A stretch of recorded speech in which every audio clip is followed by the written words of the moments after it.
bueno, que se discute en Argentina, la falta de precisión en la fotografía de la pandemia, hace producir esta idea. Estamos en comunicación con Daniel Penasi, doctor en matemática, profesor de la Universidad de Córdoba. Muy buenas tardes, Daniel, gracias por atendernos. Buenas tardes, Luciana.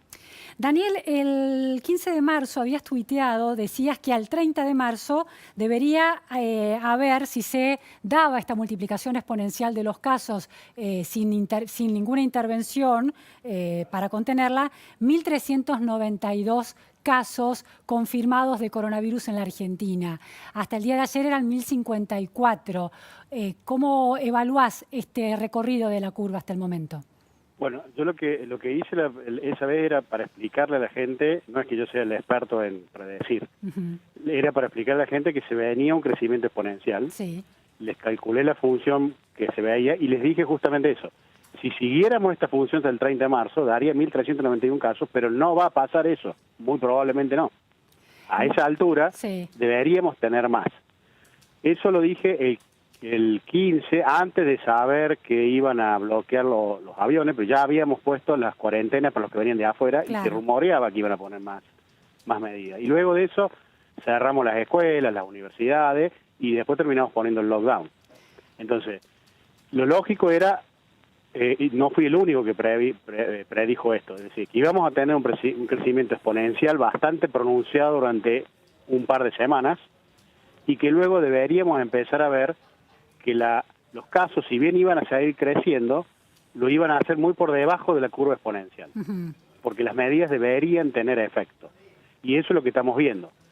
Ahora, había especialistas que decían que no se puede evaluar el resultado de las medidas tan extremas en estos días porque hay que esperar los síntomas de quienes eventualmente se fueron contagiando en estos últimos 15 días, por ejemplo.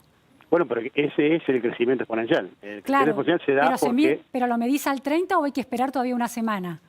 Bueno, hay un factor que uno no podía predecir de antemano cuándo se iba a empezar a sentir los efectos de la cuarentena, porque no fue una cuarentena que un día la establecimos todos juntos y ¿viste? Fue primero una cosa, después otra, entonces no quedaba claro. Pero más o menos por esta época debería haberse producido y es lo que vemos. Bien. Ahora, puede pasar, porque yo no tengo todos los datos del gobierno ni nada, que los números, es decir, está claro, en todos lados del mundo se sabe que los casos que se detectan son muy inferiores a los casos reales. ¿Tá? Sí. Ahora, ¿cuán inferiores son? Es otra discusión. Es una discusión que hay números por todos lados y muchos artículos científicos sobre eso. De todos modos, los que no se detectan en general serían los casos leves o asintomáticos. Sí. El problema es que en muchos lados no tienen cuarentena. Entonces ahí sí es muy importante detectarlos, porque si no esa gente te puede... Primero se decía allá como en febrero que no era un factor importante y ahora la semana pasada dijeron que en realidad el 86% de los contagios es por esa gente. Claro. Entonces, ahora nosotros tenemos la ventaja que pusimos la cuarentena. Entonces, ¿qué pasa con la cuarentena? La idea, así como debería funcionar, no sé cómo en la práctica va a funcionar en Argentina, porque Argentina no es China. Y el conurbano, ya sabes vos que es pero la idea es, vos testeás los casos graves, que los vas a detectar porque van a terminar en el hospital, van a tener fiebre, qué sé yo. Los casos que expresan síntomas. Exacto, pero suficientemente graves como para que tenga que ir fiebre y tenga que ir al hospital y qué sé yo. Y agarrás y testeás a todos los que tuvieron en contacto. Y los casos leves, para eso está la cuarentena. Los dejás en la casa, si le da un caso leve, se contagia internamente la casa, si no salta ninguno, quedaron contagiados. Por eso yo hace un tiempo se me había ocurrido de la nada, pero después resultó que aparentemente estaba en los libros de biología, yo soy matemático y biólogo, de decir que uno necesitaría más o menos 2 periodos de contagio posible. El primero para que alguien que agarró el virus y desarrolle los síntomas, y el segundo para que si lo desarrolla levemente y contagia al resto de su entorno familiar, ellos desarrollen los síntomas Bueno, de hecho, desde la autoridad sanitaria del Ministerio de Salud se decidió extender la cuarentena para tener 2 periodos de contagios de 14 días, ¿no? Claro, Eso exactamente. responde a esa lógica. Daniel, hay también una manera de contabilizar y de ver cómo la curva se está comportando que tiene que ver con los muertos, que algunos dicen que es o es más confiable en la medida en que el hecho es contundente, se registran oficialmente, aunque no se registren los que suceden en los geriátricos o en los hogares en muchos países, sí se registran los de los hospitales. Y ahí llama la atención porque Argentina tiene 29 casos ahora, comparado con Chile que tiene mucho menos. ¿Qué distinto hay en la estrategia chilena de la Argentina? ¿Los testeos, por ejemplo? Bueno, claro, hay un problema ahí que es justamente, si vos testeas, los países están muy divididos, no es solo Argentina contra Chile. Si hay muchos artículos que comparan, por ejemplo, Japón contra Corea. Corea testea masivamente, Sí. Japón no. Y muchos otros países, así la dicotomía. Si vos testeas muy ampliamente, sí, vas a tener muchos más casos que vas a detectar. La mayoría de eso va a ser leve y entonces el número de muertos sobre el total de casos te va a dar un porcentaje más chico. Pero si haces el número de muertos sobre el total de población, pones una tasa No, de... eso no parece tiene... ser más confiable en términos de la imagen que da de la gravedad de los efectos de la pandemia. No tiene sentido dividir por la cantidad de población en este momento, A ver. salvo que fuera un país muy, muy chico. Porque cuando está creciendo una epidemia, la población es un límite en algún momento porque vos fíjate que vos estás diciendo, alguien se contagia y va a contagiar a otros. Uh-huh. A medida que la epidemia progresa, si no hubiera esta medida de lockdown ni nada de esto, ¿no? Un montón de esa gente a la cual normalmente contagiarías ya se contagió y es inmune. Entonces empieza a decrecer. Entonces ahí sí tiene sentido un techo de la población. Pero eso es mucho más adelante. O sea, si tenés 10 millones de personas, sería más bueno cuando tenés 4 millones de contagiados, una cosa así.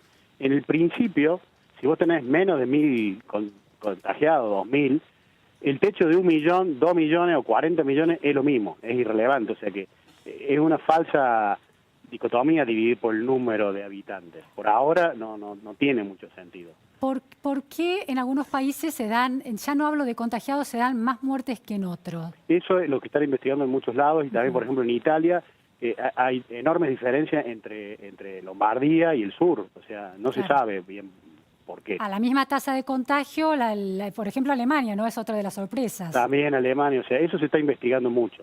A mí la tasa de muertos de Argentina es cierto, es mucho más chica en Chile, pero no me sorprende porque en China, en algunos lados, era 2 y pico %. Ahora, acá el problema, como es esta multiplicación exponencial, difícil de concebir, la idea de que en algún momento algo que viene muy linealmente tranquilo explota y se expande. ¿Cuándo en este modelo que vos vas manejando, con la inclusión de la intervención de la cuarentena que está frenando ese pico, cuándo calculás que podría darse ese pico que se vuelve cada vez más incontrolable, como ha pasado en los distintos países?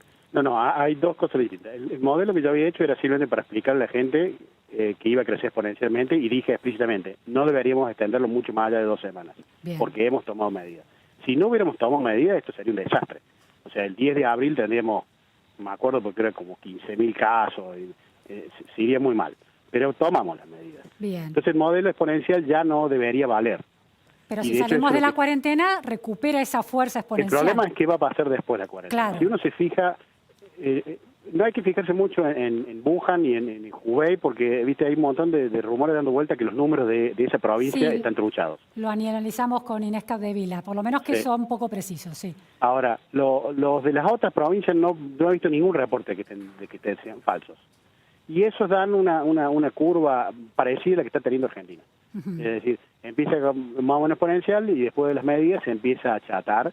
Muchas de esas llegaron a un máximo de 1.300, 1.500 Ahora, casos. Daniel, ¿no está siendo muy optimista en relación a que hemos achatado la curva y eso es sostenible? Bueno, yo oscilo entre el pesimismo y el optimismo. Todavía no es sostenible cuando está parada completamente la economía, pero si se empieza a abrir, ¿se puede recuperar esa multiplicación exponencial? Sí, eso seguro. Eso es lo que hay que ver muy bien es qué es lo que va a pasar con China ahora, porque son los que empezaron con esto. En teoría, no sé si va a funcionar en Argentina, porque te digo, Argentina tiene casos muy particulares, como un montón de gente en la villa que no pueden hacer cuarentena en la casa. Si funcionara como en China, el pico lo deberíamos tener en abril y después debería bajar hasta casi 0 nuevos casos por día, si funcionara. El pico quiere decir el pico dentro de esa curva manejable. Vos estás planteando eso. Exacto. Ese gráfico que hemos visto todos, donde hay dos curvas, la curva cuando el sistema de salud logra todavía contener el pico y el pico cuando ya supera completamente al sistema de salud. Vos hablas de un pico que está contenido por el sistema de salud. Exacto. Ahora, como vos decís, cuando la cuarentena no puede durar meses. La van a tener que levantar, si no el 13 de abril, muy poquito por ahí. Espero que la levanten geográficamente de a poco y que, por ejemplo, las zonas geográficas estén aisladas una de las otras. Porque de esa forma, al testear, si se te dispara en algún lugar, bueno, ese lugar vos se volvés a hacer lockdown, no tenés que hacer lockdown en todo el país de vuelta. Daniel, y última cuestión en relación a que de acuerdo con tu análisis, a esta contención de la epidemia en límites que no están superando no se están escapando hacia lo exponencial. Si el gobierno, que de hecho lo está haciendo, si los distintos ministerios y los distintos laboratorios empiezan a medir más, a testear más, va a haber más cantidad de casos evidenciados. ¿Cómo se hace para no confundir esa cantidad de casos detectados, que antes no estaban detectados, para no confundirlos con una multiplicación exponencial? Lo que es necesario es que una vez que cambias a quiénes vas a medir, digo, te hago una analogía muy burda, pero para que se entienda. Sí. Suponete vos estás midiendo nada más que gente que maneja Ford. Te da una serie de casos. Y de golpe decís, voy a empezar a medir gente que maneja Peugeot también. Sí. Entonces te hace un salto. Mientras vos sigas midiendo a los dos de ahí en más, el salto va a ser de un día o dos, pero después podés seguir midiendo la curva exponencial con los dos. Después se regulariza nuevamente, entiendo. Claro, se regulariza, bien, más alta que la otra, pero se regulariza y te das cuenta si están surtiendo efecto las medidas o no. Bueno, pandemia, el costado positivo, estamos aprendiendo matemática. Muchas gracias, Daniel Penasi, por esta... Una última cosita, el problema va a ser, sí, que eso no sé cómo lo va a hacer el gobierno y que están mirando en China, después que bajemos los casos, ¿qué pasa en mayo o junio? Porque puede ser reintroducido esto. Claro, es la segunda oleada. Muchas gracias.